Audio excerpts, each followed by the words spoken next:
একজন সাহাবী উহুদের যুদ্ধের দিন সকালবেলা এসেছে, সকাল 9টা-10টা বাজে, তখন এসে বলছে যে সাহাবীদেরকে বলছে, রাসূলকে তো দেখতে পাচ্ছেন না, উনি কোথায়, উনি ব্যস্ত।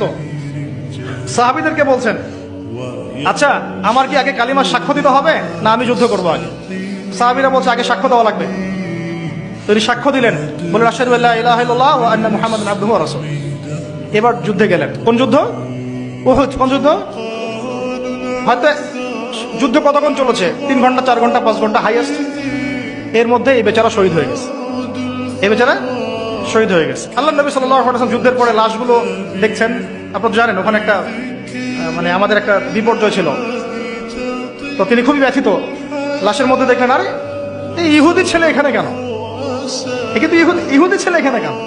সাহাবীরা বলছেন, ইয়া রাসূলুল্লাহ, ইহুদি না, সকালবেলা এসে ইসলাম কবুল করেছে, যুদ্ধ করে ইসলাম শহীদ হয়ে গেছে।